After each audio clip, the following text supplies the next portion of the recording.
56歳、女、一人。この女、なんでトレーラーハウスに住んでるのって不思議に思っている方もいるかもしれない。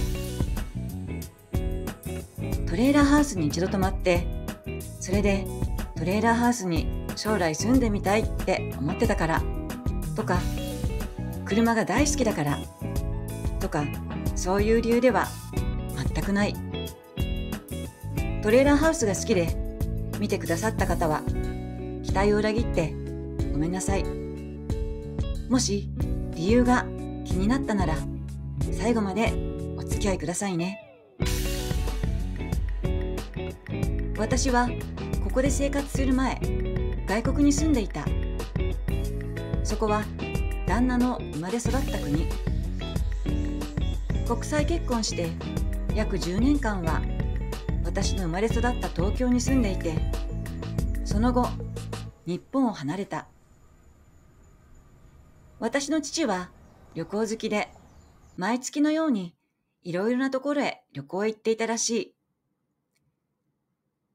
でも母は旅行しない人だった。父は一緒に旅行したかったみたいだけど、母は父はせっかちだから一緒に行っても落ち着かないって言って、二人で行くことはほぼなかったと思う。海外生活が数年経ったある日、父からショートメールが入った。内容は、お母さんの容体が悪いから2、3日でいいから帰ってきてほしい。無理を言って申し訳ない。嫌な予感がしたから飛行機のチケットは長めで取っておいた。予感は的中して、母はこの世を去った。遠い国に住んでいたにもかかわらず、母の最後に立ち会えたことはとても幸せだった。7つも年上だから絶対に母よりも自分が先に行くと信じていた父は相当ショックだったに違いない。それから3年後ぐらいだったかな。姉からチャットが入った。お父さんの容体が良くないんだけど、すぐ戻れるって。まさにパンデミックの始まりの時期で、日本が海外からの入国を閉鎖する寸前だった。戻らなくっちゃ。こんな状況じゃ、お父さんにいつ会えることになるかわからない。いや、もう会えないかもしれない。そして私はその翌日、日本行きの飛行機に乗っていた。数ヶ月後、父は母のもとへと旅立った。私の姉は結婚して沖縄に住んでいて、寒がりの父は沖縄がとても気に入っていたらしく、ちょくちょく遊びに行っていたようだった。そして沖縄に来た時の居場所っていうことで、トレーラーハウスを買っていたらしい。そう、それが今私が住んでいるこのトレーラーハウス。その時、父はすでに80を過ぎていたので、室内はおしゃれっていうよりもバリアフリーで使い勝手がいいような内装にしてもらっていた。なので、まず玄関は引き戸。台風や風が強い時、普通のドアだと重くて指を挟んだりする恐れがあって危ないからっていう理由だったらしい。室内には手すりも数箇所ある。お風呂は一人で入ると危険な可能性があるので、シャワールームのみで、シャワーを浴びたまま座れる構造になっている。夜中トイレに行きたくなった時、転ぶと危ないからっていうことで、ベッドのすぐ横、一歩で行ける。これなら転びようがない。狭いけど全然行けるなって思った。20代の頃も海外で暮らしたことがあって、その時は毎日が刺激的で、日本に戻りたいなんて全く思わなかった。でも、年を重ねると、心だって変化する。50も過ぎると、自分の最後を考えるようになる。自分の骨は絶対日本に埋めたいって。日本ならどこだっていい。特に親を亡くすと余計にね。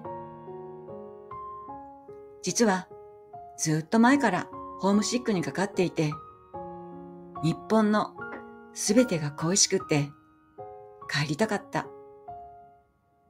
旦那には心配かけたくなかったから、彼が仕事で家にいない昼間、毎日のように泣いていた。そんな時の姉からのあの連絡。今振り返ってみると、父がテレパシーで日本に帰りたくても帰れない私を正当な理由で帰れるように仕組んでくれたんだって気がしてならない。体を張って。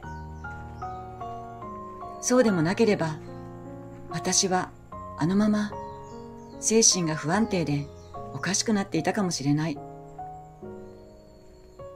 帰国した瞬間、もうここから離れないって思った。絶対に。日本がいい。